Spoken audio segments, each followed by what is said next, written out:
아침을 시작하는 슬기로운 방법. 오늘 내게 이로운 뉴스. 류영희의 출발 새아침.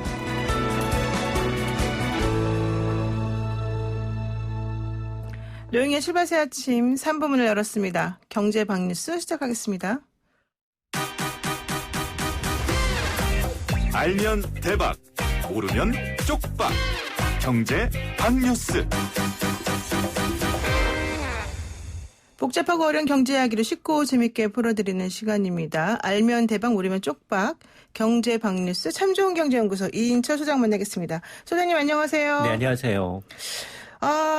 다른 나라에 비해서는 제일 나은 수준이라고는 하지만 어쨌든 국제통화기금 IMF가 2달 만에 올해 우리나라 성장률 전망치를 하향 조정을 또 했네요. 그렇습니다.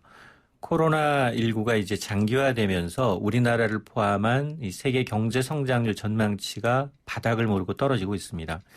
국제통화기금 IMF가 사실은 지난 4월에도 한번 하향 조정을 했고요. 네, 그랬죠. 2달 만에 또 어제 올해 우리나라의 성장률 전망치를 마이너스 1.2%로 내렸습니다. 4월에 마이너스 2.1을 제시했으니까 0.9%포인트 2달 만에 낮아졌고요. 그리고 지난 1월은 플러스였습니다. 2.2% 플러스였으니까 네. 그걸 감안하게 되면 코로나19로 인해서 우리나라의 성장률이 무려 4% 넘게 허공으로 사라진 겁니다. IMF 전망대로라면 우리 경제는 올해 지금 사상 처음으로 세 번째 마이너스 성장을 하게 되는데요. 오일 쇼크가 있었던 1980년대 마이너스 1.6 했고요. 또 그리고 외환위기 당시 1998년에 마이너스 5.1 이어서 이제 세 번째입니다. 이처럼 이제 성장률 전망치를 낮춘 거 세계적인 대유행 코로나 팬데믹으로 인한 글로벌 경제 충격이 예상보다 더 심각해지고 네. 회복은 완만해지고 있다라는 판단인데 물론 말씀하신 것처럼 세계 경제 성장률은 더 안 좋습니다. 올해 마이너스 4.9를 제시했는데 지난 4월보다도 1.9%포인트 떨어뜨렸고요. 국가별로 보게 되면 미국은 마이너스 8.0, 일본이 마이너스 5.8, 네. 프랑스는 마이너스 12.5%입니다. 와, 중국은 1%예요? 상대적으로 그렇습니다. 높아요? 그러면 중국은 그나마 회복, 코로나19에 대해서 회복세가 그나마 좀 가시화되면서 네. IMF는 플러스 1.0을 제시하고 있는데 그런 걸 놓고 보면 한국도 상대적으로 선방을 하고 있다라는 건데요. 그러면서 이제 코로나 위기를 이제 잘 넘기게 되면 IMF는 내년 한국 경제는 플러스 3% 네. 기저 효과를 감안하게 되면 전례 없는 위기임에도 불구하고 회복이 좀 완만할 수 있다라고 보고 있습니다.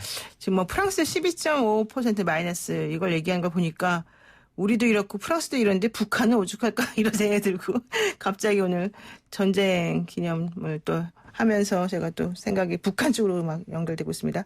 자, 그리고 정부가 보이스피싱 피해금에 대해서 원칙적으로 금융사가 배상 책임을 지는 방안을 추진한다 이렇게 나와 있는데 이렇게 되면 금융업계가 반발이 만만치 않을 것 같습니다. 그렇습니다. 속으로는 부글부글하고 있지만 네. 지금까지의 이런 보이스피싱 사고를 보게 되면 은행권은 사실은 보이스피싱에 대해서 거의 아무 책임을 지지 않아왔다라는 게 이제 팩트라는 겁니다. 금융권은요 보이스피싱뿐만 아니라 수많은 곳에서 책임을 거의 안 지도록 되어 있어요. 그동안에. 맞습니다. 네. 이제 펀드를 판매해서 그게 이제 귀책 사유가 은행권에 있다 하더라도 네. 결국은 소송을 통해서 이제 빠져나가는 경우가 너무 많아 왔는데 너무 인정이 안 되죠. 맞습니다. 네. 그래서 이제 이 보이스피싱 이 피해를 당하면 그동안은 사실은 범죄자에게서 피해금을 되돌려받아야 하는 게 맞지만 경우가 굉장히 희박합니다. 거의 불가능하죠. 그렇습니다. 그래서 네. 앞으로는 정말 피해자가 비밀번호 등을 노출하는 고의적으로 피해자 중과실이 있느냐. 네. 이 보안사 그런 경우에 한해서만 이제 피해자한테 귀책사를 물을 수가 있고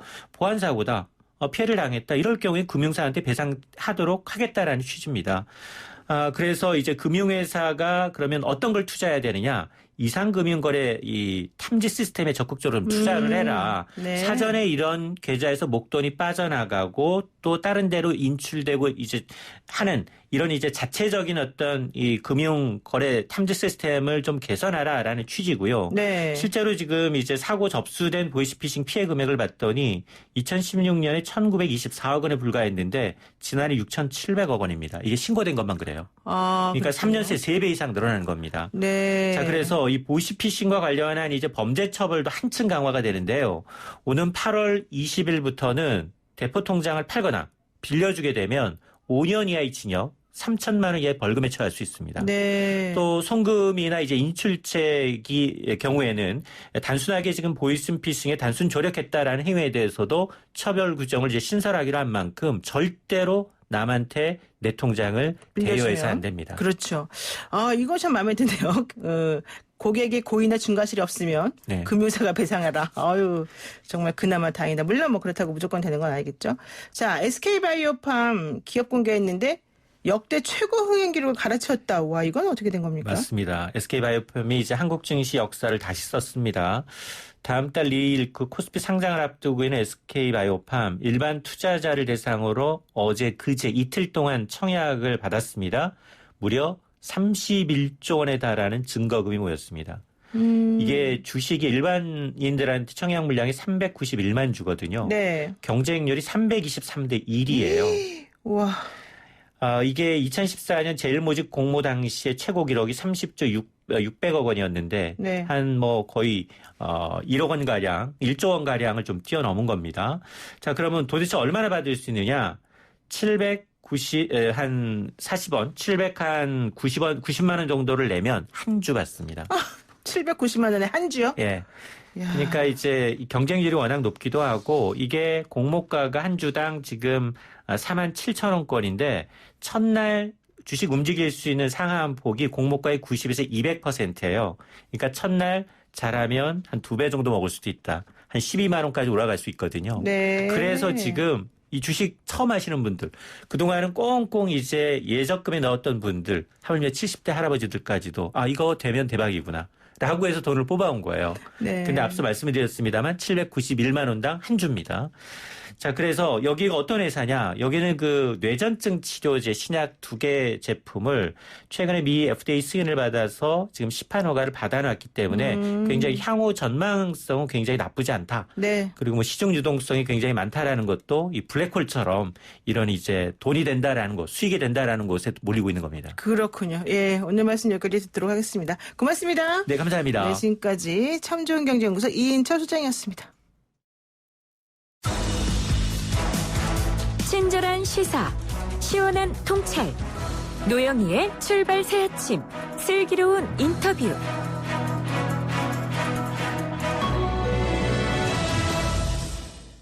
네, 6.25 전쟁 발발 오늘로써 70주년 되는 날입니다. 동족 상잔의 비극이 두 번 다시 일어나지 않아야 되는데 좀 걱정이 많이 됩니다. 어쨌든 6.25 70주년을 맞이해서요. 전쟁과 분단의 이름을 되새기고 평화와 통일의 가치를 나누기 위한 특별 프로그램 있어서 한번 알아보려고 합니다. 통일부 국립 6.25 전쟁 납북자 기념관에 조성묘 관장 연결돼 있습니다.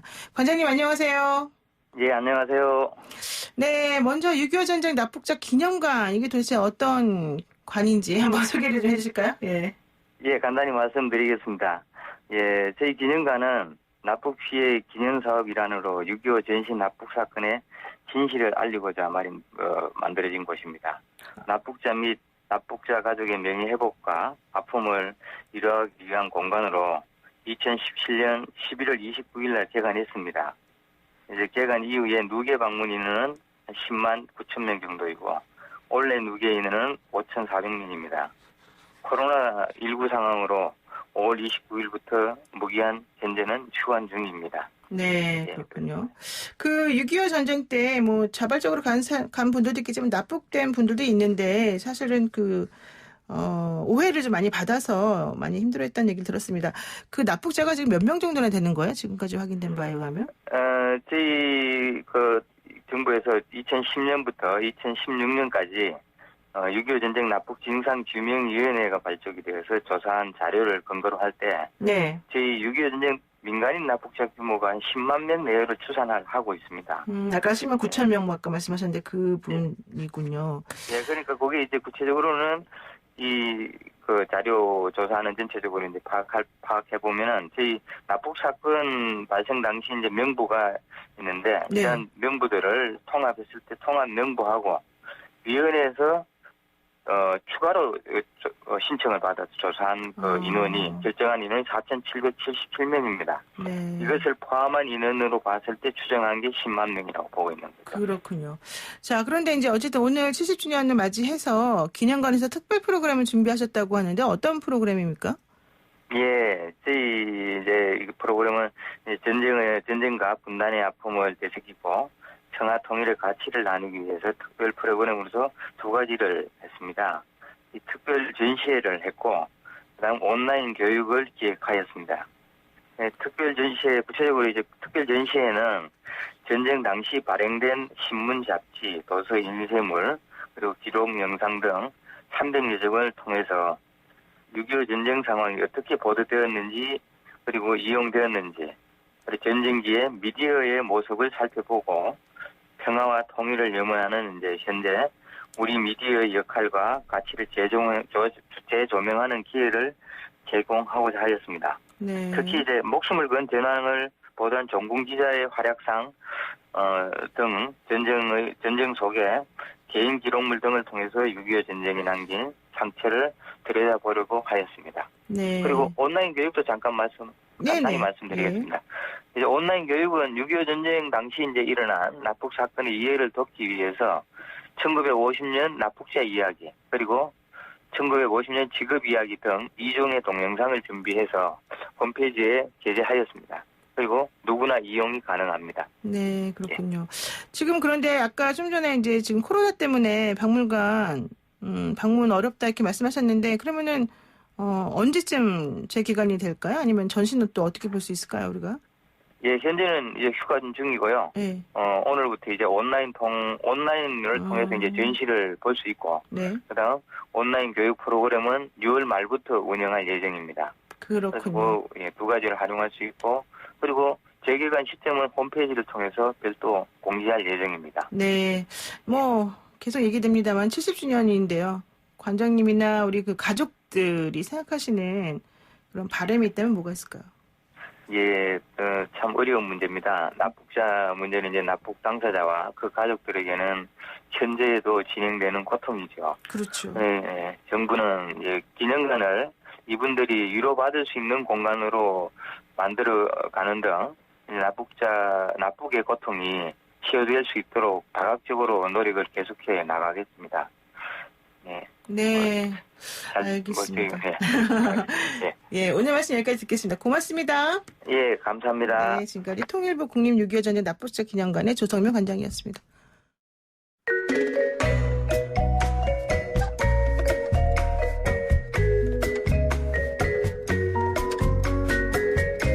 네, 뉴스 속 법률 이슈를 탈탈탈 털어보는 변호사들의 조찬 파티. 오늘 품격 있는 주인공 두 분 모셨습니다. 정태현 변호사님 나오셨고요. 안녕하세요. 네, 안녕하십니까. 정태현 변호사입니다. 네, 그리고 구정문 변호사님 함께하겠습니다. 안녕하세요. 네, 안녕하세요. 구정물 변호사입니다. 네, 오늘 갈 길이 바쁜 관계로 빨리 시작하겠습니다. 변호사들의 조찬 파티 오늘 주제 만나겠습니다.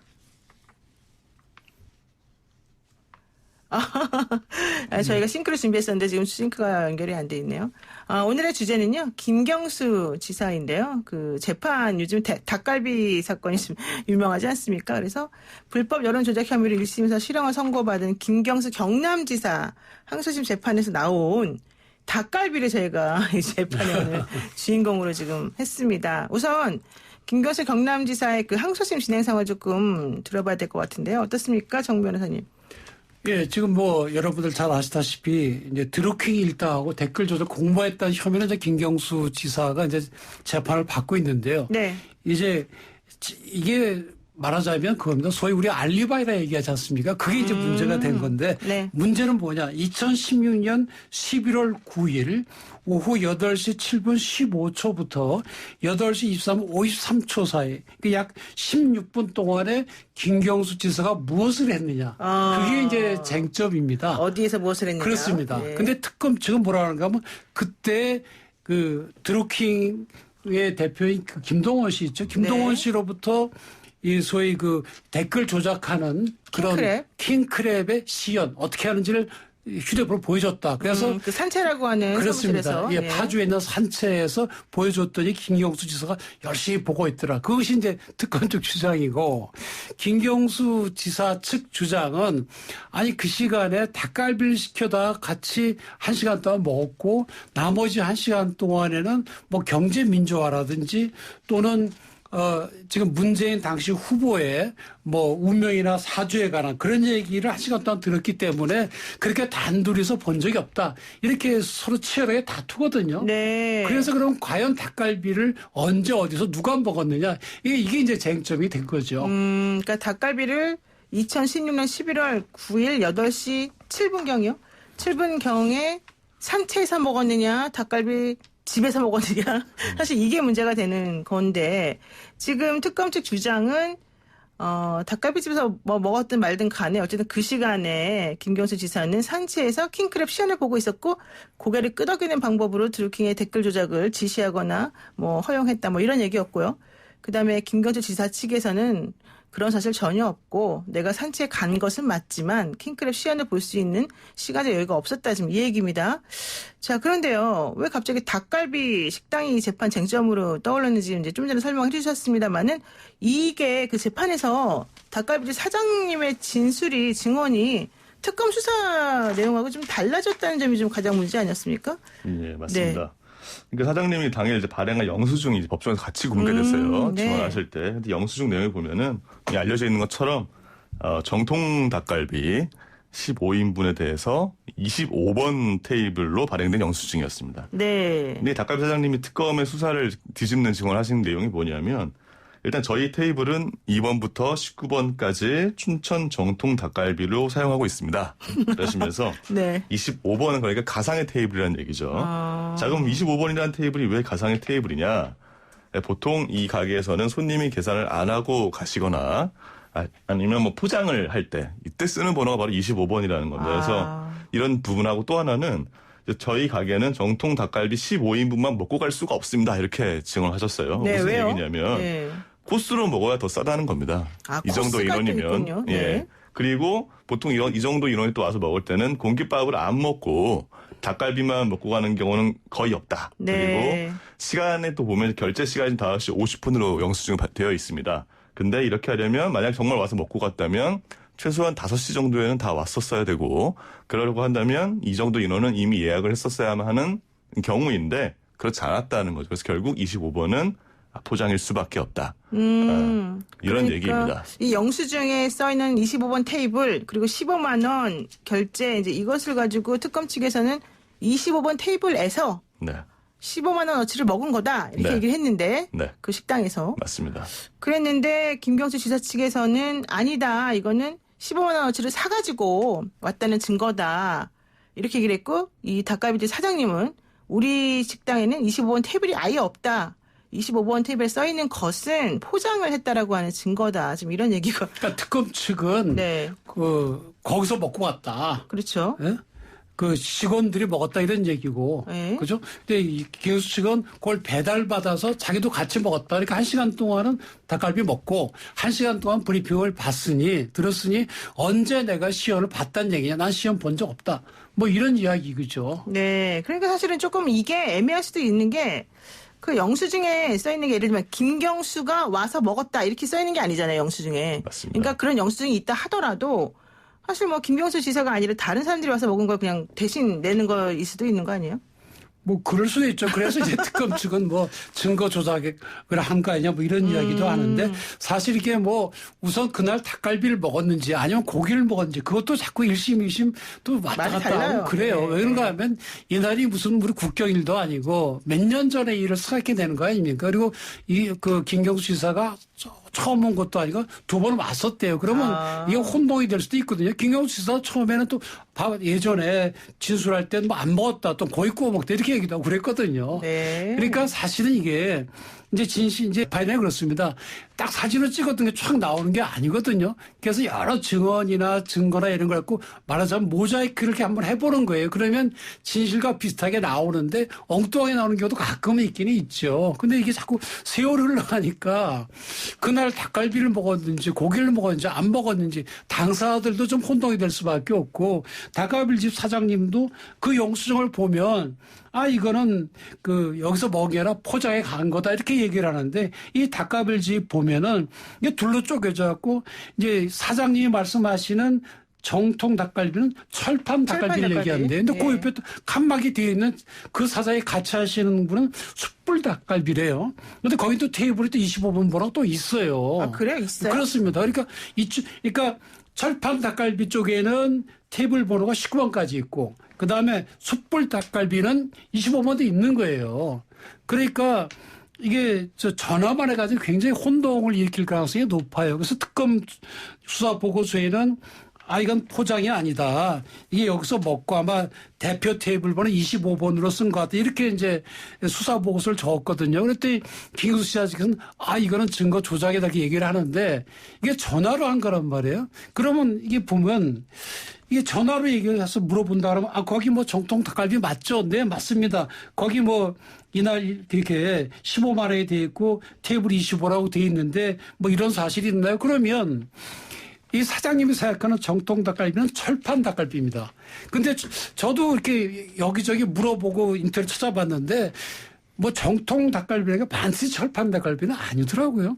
그러니까 정통 숯불 닭갈비 이렇게 써놓은 데도 있고 정통 철판 닭갈비 이렇게 써놓은 데도 있고 그래요. 그래서 아마 그 수사 보고서에 있는 그 수사관 이 아마 이게 뭐 변호사인지 아니면 검찰 파견 나온 수사관인지 모르겠지만 통화하면서 서로 간에 혼동이 있었던 게 아닌가 싶고요. 네. 어찌됐든지 간에 이 닭갈비를 포장해서 배달해서 먹었다는 건 김경수 지사 측에는 좀 유리한 거죠. 네. 근데 또 한편 그날 또 다른 그 증인들은 김경수 지사는 거기 같이 먹지는 않았다. 이런 얘기가 나와요. 그건 또 불리한 거고 그렇습니다. 뭐 그렇게 또 안 먹었다고 얘기한 사람은 또 1심에서는 또 다른 얘기했기 때문에 그렇습니다. 그 사람의 말을 자꾸 그대로 왔다 믿을 수는 갔다 없고요. 합니다. 지금 그 영수증에 나와 있는 15만 원 딱 보면은 만약에 와서 먹었으면 사실 우리가 사이다도 시켜 먹고 맥주도 시켜 먹고 소주도 시켜 먹고 보통 그럴 텐데 또 밥 좀 볶아주세요 해서 2,000원짜리 몇 개 또 할 수 있는 건데 그런 게 하나도 없이 그냥 딱 15만 원이나 써 있으니까 이거는 일반적으로 포장했을 때 그냥 나오는 그런 영수증이 아니냐 이런 쪽으로 신중히 좀 가는 것 같고요. 지금 정 변호사님이 이제 점프해가지고 갑자기 얘기를 한 부분은 특검 수사관이 수사 보고서를 작성한 내용하고 이날 그 닭갈비집 사장이 증인으로 나와서 얘기한 게 좀 달랐기 때문에 지금 말씀하시는 겁니다. 특검 수사관이 작성한 수사 보고서에는 닭갈비집 사장님하고 통화했다라고 이제 전제를 하면서 전공모 회원들이 테이블에서 식사한 것 같다라는 내용이 진술이 이제 기록이 되어 있다는 거예요. 그런데 그 진술을 했다라고 얘기되는 바로 그 사장님이 나와서 아니다 이렇게 얘기를 해버리니까 이제 김경주 지사 측에서는 수사관이 수사 보고서를 지금 조작한 거다 이렇게 지금 얘기를 하고 있는 거거든요. 구정모 변호사님, 우리가 이제 재판 같은 걸 변호사들이 해보면 사실 수사 보고서는 수사관이 왜 거짓말하겠냐. 수사관의 말은 다 믿을 수 있는 거다라는 걸 전제로 해서 수사보고서의 진술의 신빙성을 좀 대부분 인정해 주는 게 일반적이지 않습니까? 근데 사실 우리가 해보면은 아닌 경우도 많고 좀 애매한 부분도 많고 좀 이렇단 말이에요. 이번에도 좀 그런 걸까요? 제 생각에도 말씀하신 것처럼 뭐 수사 보고서 자체가 쓰여지는 특성이라고 하는 게 어떻게 보면 이제 어떤 정식으로 조사를 한 내용이 아니거나 그러니까 수사관이 조사한 내용을 보고한 것이거나 특히 이제 제3자와의 통화 같은 경우에는 정말 제3자 어떻게 통화했는지 확인할 길이 없기 때문에 네. 뭐 허위로 반드시 적어야 할 어떤 고의라든가 그런 것이 있지는 않았을 수는 있겠으나 이 내용이 사실 정확하지 않을 수 있다라는 것은 좀 분명한 것 같습니다. 특히 이제 사건마다 다르겠습니다만 또한 같은 사건 같은 경우에는 사실 수사관이 일단 좀 듣고 싶은 얘기를 들어서 네. 그걸 그대로 적는 경우가 있기 때문에 피의자나 피고인이 보기엔 다소 악의적으로 보일 수 있는 내용도 충분히 있을 수 있고 저는 사실 이제 관련해서 이런 부분이 좀 더 짚어볼 문제는 있는 것 같습니다. 그러니까 사실은 이게 어느 게 진실인지는 알 수 없습니다만 문제는 이렇게 검찰이나 수사기관이 증거를 해서 좀 건드릴 수 있다거나 혹은 원하는 대로 작성할 수 있다는 의심이 되는 상황들이 좀 계속 꾸준히 사건들이 발생하고 그렇죠. 있기 때문인 것 같고요. 네. 최근에도 이제 그 유성 사건이라고 또 있지 않았습니까? 이제 네. 뭐 최근에 검찰, 늦게 밝혀진 간첩 사건. 내용이죠. 서울시 공무원 간첩 조작 사건인데 이 사건에서도 사실은 이제 증거가 조작이 됐다라는 것이 확인이 됐고, 근데 여기에 대해서 이제 국정원 직원들이 관여한 것은 확인이 됐고요. 그다음에 담당 검사들도 관여가 됐느냐 이 부분이 이제 문제가 됐는데 네. 정황이 굉장히 많음에도 불구하고 이제 검찰이 결국에는 이제 무혐의 처분했단 말이에요. 최근에 네. 밝혀졌는데. 이제 그런 부분에 대해서 국민들이 결국에는 이게 이중잣대가 있고 검찰 내부에도 신뢰를 가질 만한 어떤 불신의 요소들이 있다. 이런 부분 때문에 자꾸 불신이 문제가 되는 것이 아닌가. 이런 그렇군요. 생각이 듭니다. 네, 우리 6,000번 쓰시는 분께서요. 사장이 포장이라는데 왜 그러세요? 이제 이렇게 문자를 보내주셨고요. 또 우리 자통님이라는 보이는 라디오 보시는 분께서는요. 아니, 숯불이 잘못한 거 아닙니까?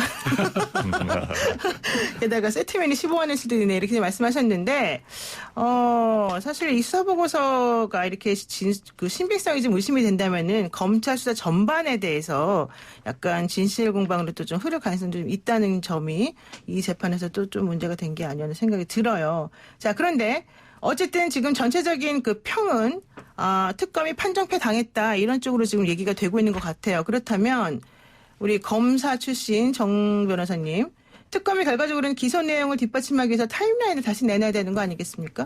이건 아까 말씀드린 대로 이제 알리바이 문제거든요.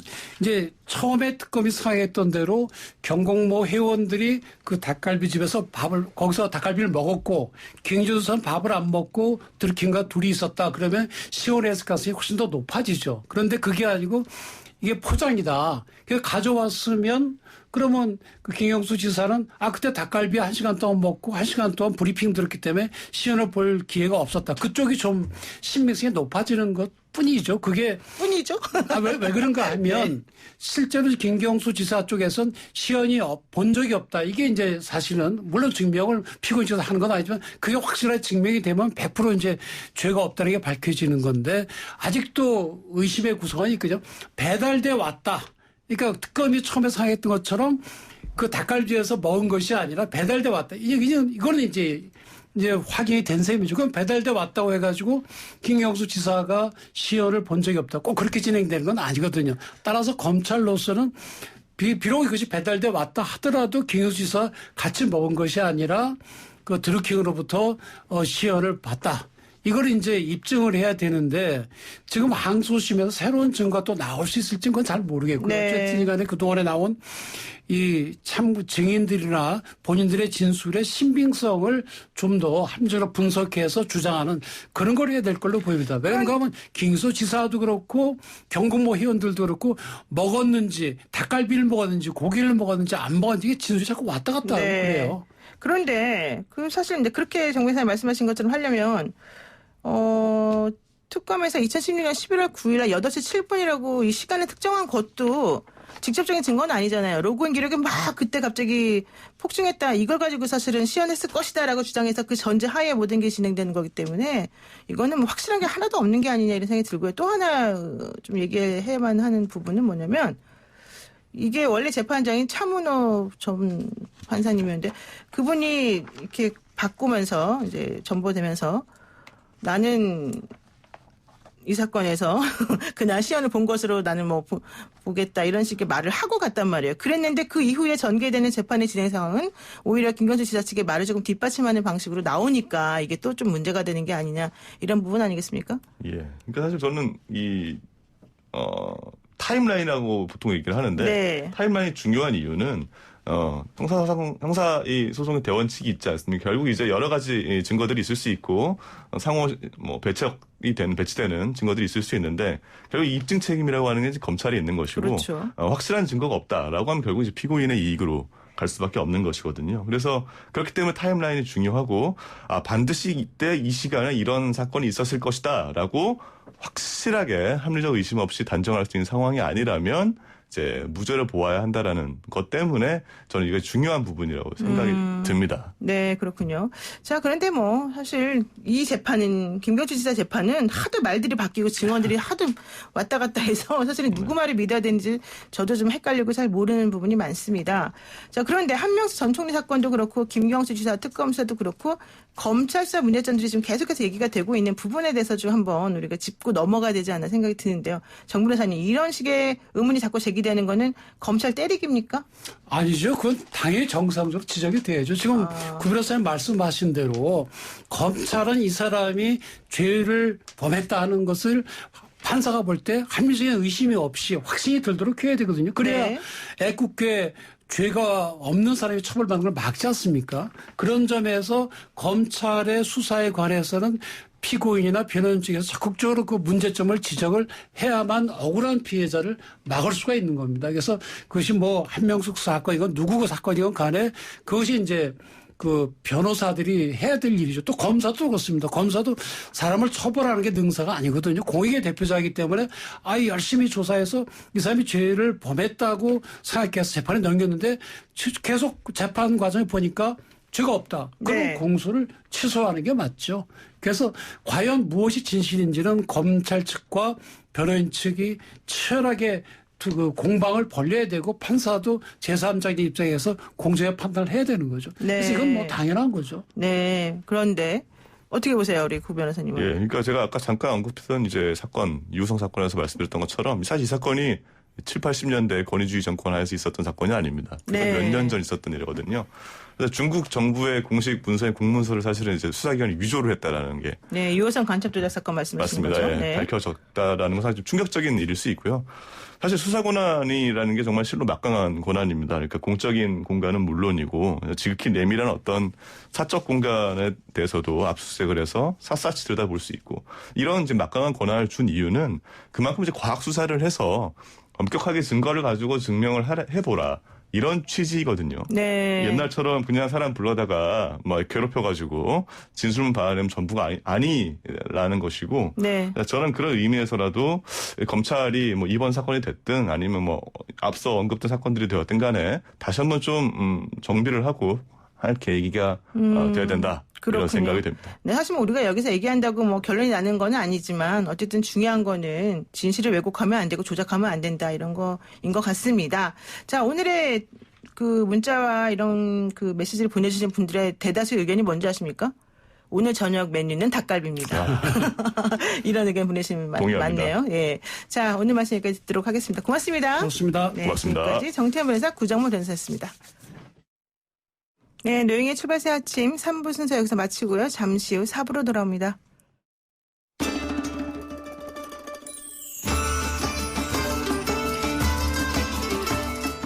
뉴스 탐구 생활. 바른 역사. 네, 뉴스를 각별한 시선으로 다시 들여다보는 시간입니다. 뉴스 탐구 생활. 역사라는 프리즘을 통해서 뉴스를 제대로 들여다보자. 우리 정대훈 국사편찬위원회 편사연구사와 함께하겠습니다. 안녕하세요. 네, 안녕하세요. 네, 오늘 6.25 전쟁 발발 70년 되는 날인데요. 네. 정말 중요한 날이라서 우리가 한번 이 전쟁 얘기를 해야 될 것 같습니다.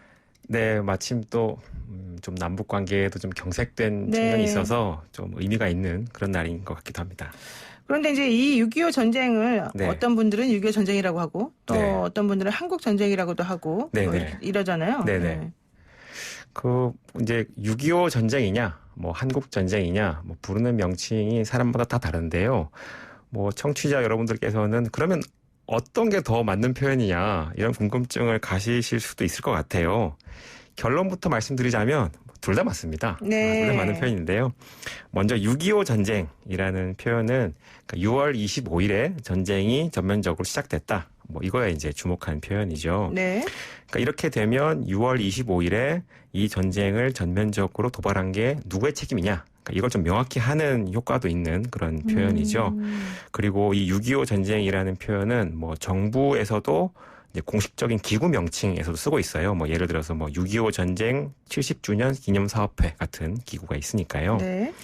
그런데 이제 학계라든지 혹은 어떤 분들은 한국전쟁이라는 표현도 많이 쓰고 계세요. 네. 왜냐하면 이제 이 전쟁을 부르는 국제적인 명칭이 이제 영어로는 이제 코리안 워라고 돼 있으니까 한국전쟁이라는 표현이 좀 더 객관적이고 엄정한 표현이다라고 이제 얘기하시는 거죠. 네. 그리고 이제 6월 25일에 전면적으로 전쟁이 시작된 거는 맞는데 6월 25일 그 전에도 남과 북 사이에 이제 소규모지만 군사적 충돌이 있기도 있었기 때문에 네. 반드시 6월 25일만 얘기할 수는 없다. 네. 뭐 이런 얘기가 있죠. 그래서 뭐 둘 다 괜찮다 보시면 되겠습니다. 네. 그런데 이제 오늘 좀 더 우리가 좀 들여다봐야 될 게 네. 6.25 전쟁에서 네. 전쟁 포로로 네. 된 사람에 대한 얘기가 있다고요? 네, 오늘은 전쟁포로, 어떤 전쟁포로에 대한 얘기를 준비해 봤는데요. 이 전쟁포로는 조사를 해보니까, 네. 10년 사이에 일본군, 남한군, 북한군 3개 군을 다 거친 이런 기구한 운명을 가진 네. 전쟁포로 얘기했습니다. 어떻게 일본군, 남한군, 북한군 다 될 수가 있을까요? 네, 이분 얘기를 하려면 일단 1950년 9월 19일로 가야 됩니다. 네. 9월 19일이면 이제 9월 15일에 인천 상륙 작전이 성공을 하고 그렇죠. 이제 북한군이 북으로 막 허겁지겁 쫓겨가던 시점이죠. 이 경남 함안 근처에서 이제 포로가 된 북한군 소속의 노재길이라는 사람이 있습니다. 네. 그 당시 계급은 소좌라고 하는데요. 이게 지금 우리로 치면 소령 정도가 되니까 네. 계급은 좀 높은 편입니다. 그러니까 이 사람 포로로 잡아서 한번 이렇게 신문을 해보니까 전직 일본 군인이자 전직 국군이더라는 거죠. 어떻게 그럴 수가 있죠? 자, 네. 자, 이분 얘기를 한번 좀 들어보겠습니다. 네. 이분은 1926년 충남 연기군에서 태어났습니다. 한국 나이로 18살이 되던 1943년 네. 그때 일본군으로 이제 강제 징집이 됩니다. 이분은 이제 육군 항공비행학교라는 곳에서 이제 군사 교육을 받았는데요. 그러니까 일본 군으로서. 그렇죠. 네. 그 청취자분들도 들어보신 적 있을 거예요. 그 2차 대전 말기에 일본이 이제 어린 소년들을 강제로 징집을 해서 네. 아주 기초적인 파일럿 훈련만 시켜서 무슨 자살 특공대로 내보냈다더라. 그런 얘기 들어보신 적 있으실 거예요. 네, 맞아요. 이 가미가제라고 하던가요? 네, 그렇죠. 네. 아마 전쟁이 조금만 늦게 끝났으면 이 노재길도 좀 일본군으로 그냥. 네, 좀 끔찍한 최후를 맞이했을 가능성도 꽤 있습니다. 네. 어쨌거나 이 노재길은 이제 일본군 신분으로 해방을 맞이합니다. 해방 직후에 노재길은 이제 한국으로 고국으로 네. 돌아오게 됩니다. 근데 이번에 이제 한국으로 돌아와서는 이제 한국군이 됩니다. 남한군 말하는 건가요? 네, 그렇죠.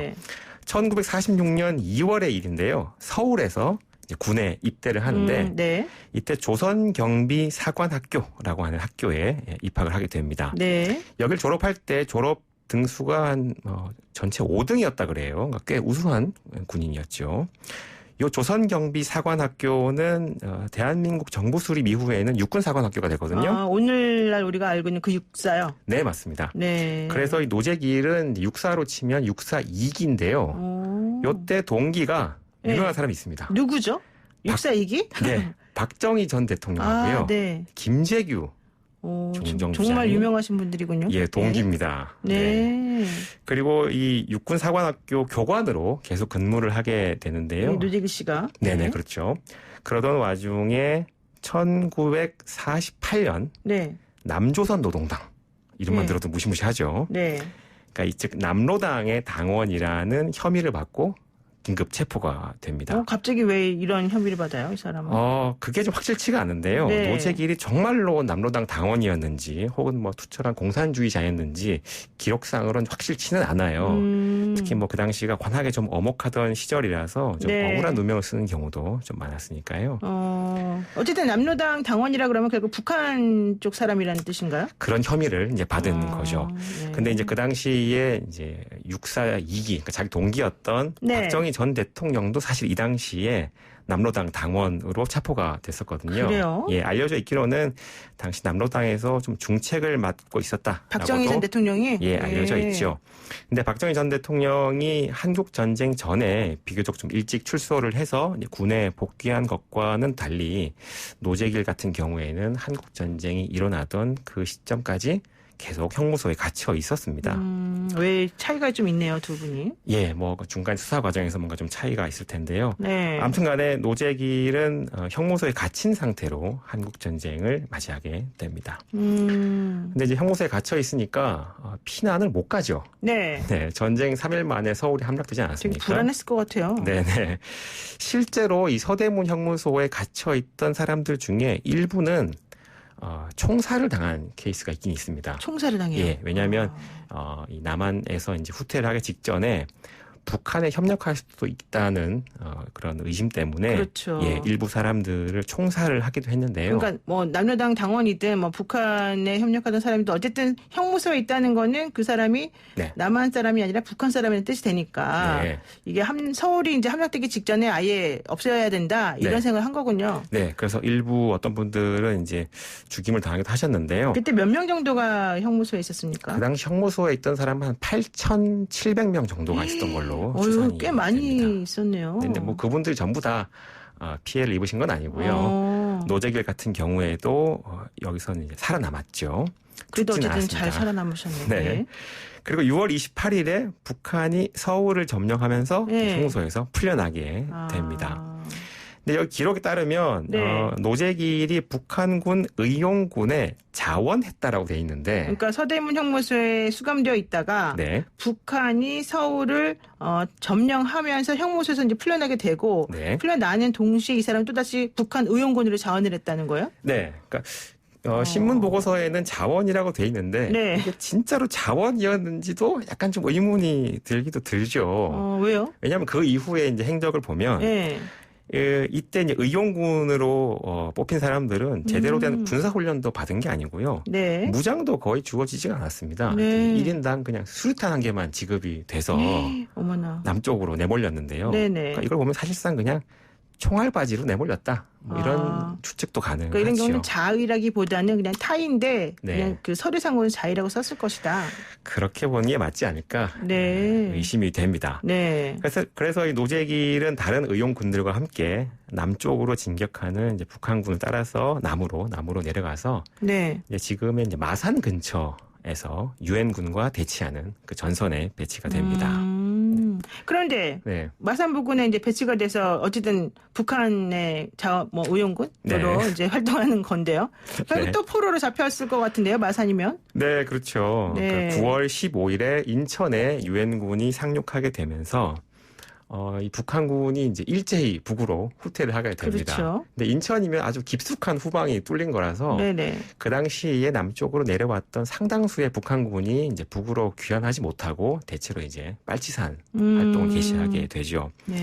그런데 이 인천 상륙 작전 성공 직후인 9월 19일에 네. 이 노재길은 부상당한 동료를 업고 가다가 어쩔 수 없이 이제 유엔군에 투항을 하게 됩니다. 그래도 좀 나름대로 의리가 있었나 봐요. 부상당한 동료를 버리지 않고 그렇죠. 업고 가고. 꽤 네. 괜찮은 사람이었던 것 같습니다. 네. 그러니까 이때 이 투항을 해서 만들어진 신문 보고서가 지금 기록으로 남아 있는 거고요. 네. 그 기록에 따라서 제가 지금 오늘 방송을 말씀해 드리고 있는 건데요.